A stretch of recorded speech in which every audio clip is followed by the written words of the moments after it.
story? Yes, Peter, definitely not a gay story, uh, but at least, it's not something that just disappears like that. People are going to be called to account because they've been caught out.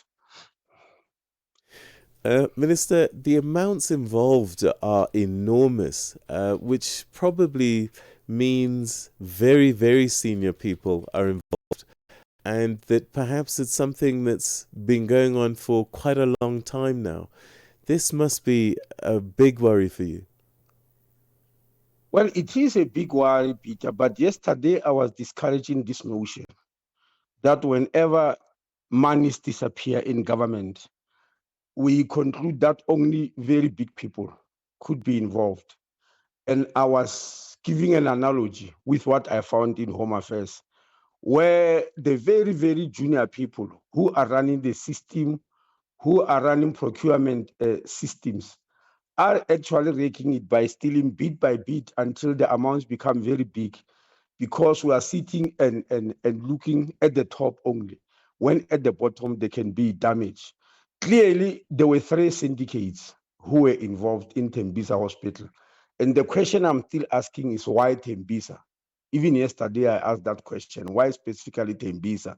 There were three syndicates, but Peter, none of those syndicates, no matter how sophisticated they are, could have been able to achieve what they achieved without the cooperation of all the officials. And 15 of them have already been identified. They are not necessarily senior people, Peter. I really want to emphasize that when people start stealing, it doesn't matter when they are junior or senior. They do cause great damage to a system. Talking about systems, then there must be a number of failures because I'm guessing that auditors must come into these facilities at least once a year, if not more.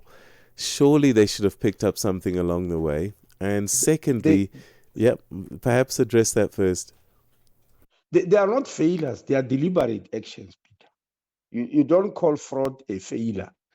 It is deliberately manipulating something to go in your favor. And these are the people who were supposed to run that system.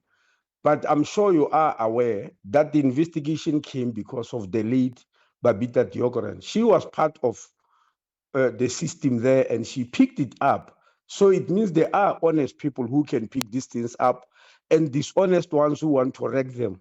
And so you are aware that any system anywhere in the world, Peter, is as good as the people who are operating it.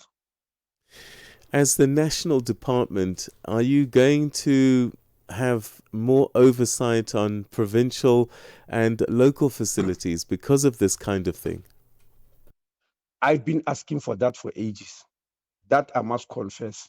Even in the recent budget, I had asked for that. Unfortunately, my treasury does not necessarily think along the same lines as me.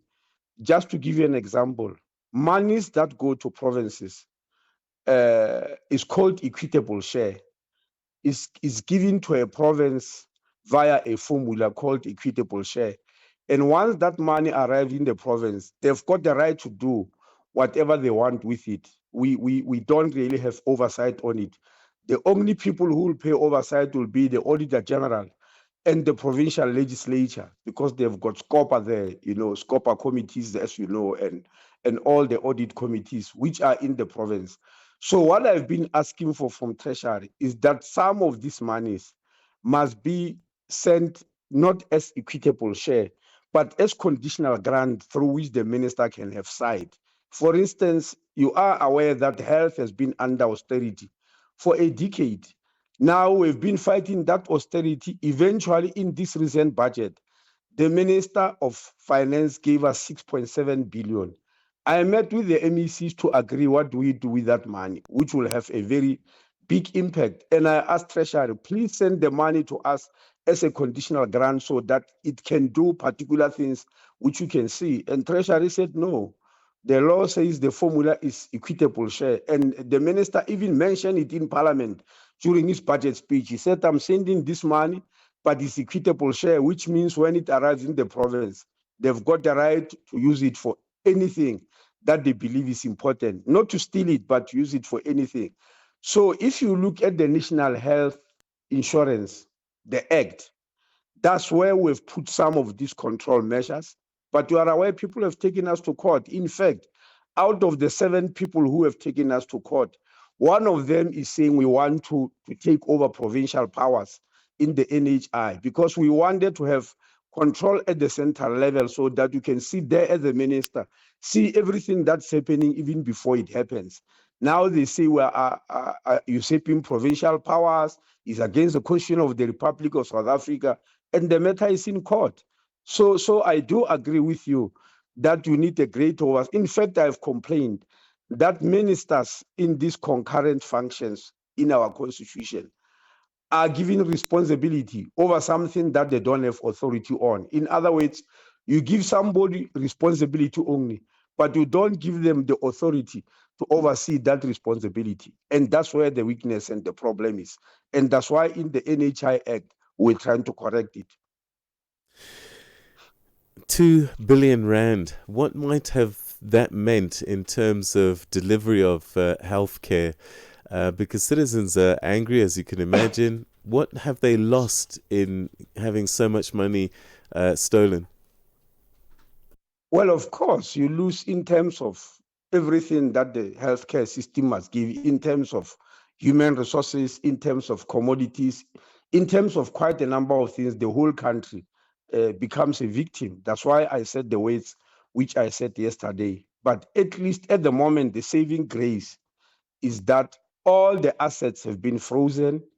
They are going to be sold, and part of the money, if not most of it, be brought back because the assets of what happened with the money have been found out by the SIU, and they are getting freezing orders from the special tribunal, and some of the money will definitely be brought back.